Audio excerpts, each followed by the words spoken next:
Attention and wait for my go.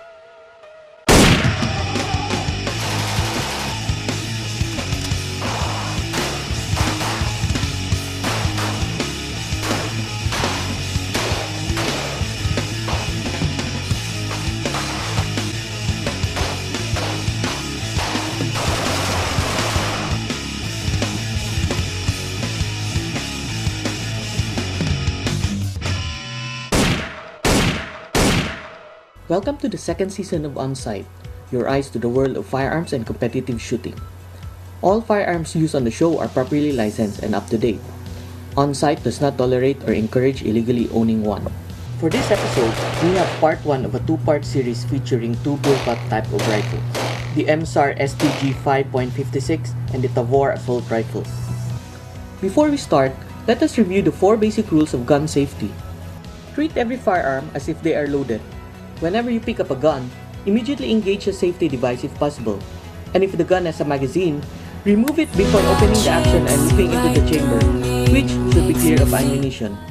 If you do not know how to open the action or how to inspect the chamber, leave the gun alone and get help from someone who does. Never let the muzzle of the gun point at anything you do not want to destroy or kill. Keep the finger straight and off the trigger until you are ready to shoot.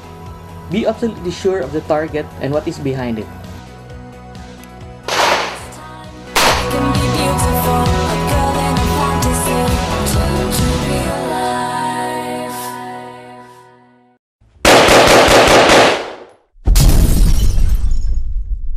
Welcome to another episode of Onsight. I'm Julius, and with me here today is Dr. Tyron Mercader. For this episode, we would be featuring two exotic rifles. Exotic in such a way that it's not every day that you could see these rifles.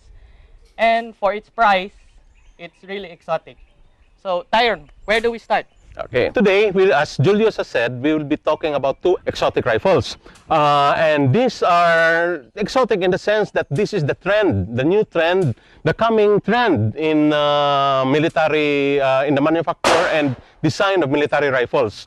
What you have here in front of me are two of these exotic rifles in one standard design rifle.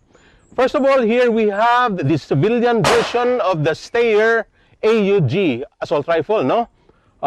This is made in the United States instead of the usual Austria, and it's only semi-automatic. But however, it is a faithful reproduction of the AUG. Here we have an Israeli-made weapon, the latest, and is just beginning to be issued to the Israeli Defense Forces, the Tavor. What we have here is the model that is called the compact, the compact Tavor, no? And then model designation is TAR-21, and this specific version is the C for compact, TAR-21 Tavor.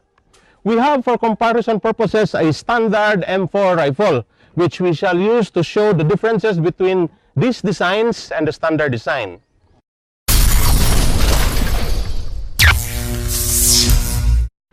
Before we start off, I would like to point out that what makes these rifles different is that they are of what is called the bullpup design, no? Bullpup, it is not really said how the name came about, but bullpup rifles means ultra short rifles with the mechanism, instead of being in front of the standard rifle, it is now made behind. It is actually designed to have carbine length weapon,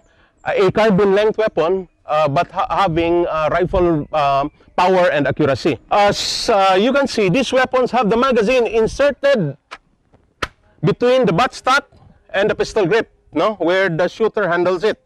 This is in contrast to the standard weapon, wherein the magazine is in front of your trigger guard and trigger. Okay, so obviously, since the magazine has been moved backwards, your weapon gets to be drastically shorter. This is the main and biggest point of attractiveness of the bullpup weapons, that they are very short, yet the barrel is even longer than this. You can compare both and see the length differences. And this has a 14-inch barrel, this one has a 16-inch barrel. Longer barrel, yet the rifle is much shorter. Okay, it might seem as if this design is new. actually not really that new. It's more than 100 years old. The original bullpups came out in the year 1901, a British design. It was made by a firm named Thornycroft and exhibited the same characteristics as this, however, uses a bolt. Okay, so if you were to use that original weapon, you would actually be working the bolt this way. Needless to say, it was not ergonomic and did not prosper.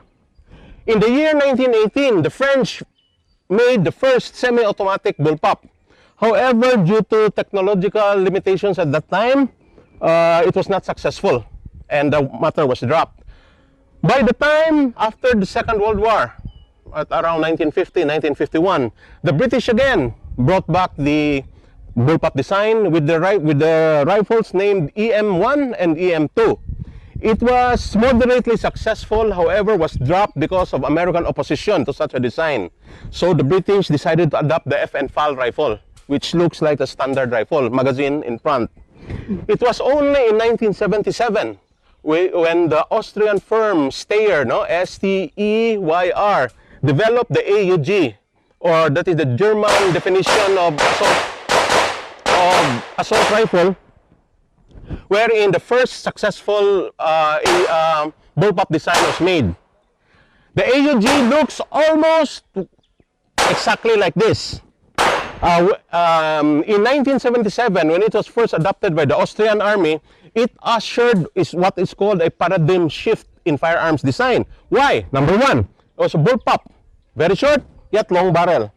Number two, most of the surface area that you see is made of plastic.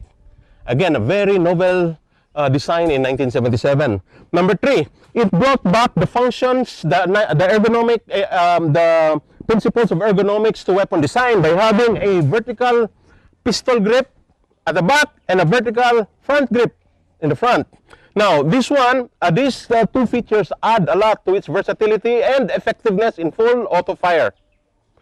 And then fourth, as you shall see later, when this is taken apart, the barrel is very easy to remove, the trigger group is very easy to remove, everything is modular.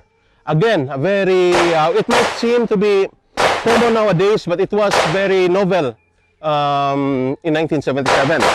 While indeed, as I have previously mentioned, this is the trend now, it is not perfect, in that, well, it is man-made, and in making the weapon this short, with still a long barrel, there had to be compromises made. Okay, what is the biggest attractiveness of the bullpup? It is simply this: it is much shorter than the standard design of rifles, yet retains the same or even longer barrel while maintaining its shortness. That is the biggest and basically the only benefit of the bullpup. There are many deficiencies, and among them are, number one, as with the magazine being behind, it is more difficult to change magazines. Whereas with the standard weapon, here, upon using it, when you run out of ammunition, all you have to do is press, quick to change. With the bullpup, it is much more difficult because you have to reach backwards and press. Not much of a difference, but the edge is to that kind of weapon. However, with practice, it can become quite fast. Okay, that's one. Number two, the trigger is found in front. Okay, as you can see it. However, the firing mechanism is behind. Now, the trade-off there is that the trigger needs what is called a long trigger bar to activate the mechanism behind, with the result that sometimes trigger pull is not as good as that. What usually you will get from bullpups is that the trigger pull is long and spongy.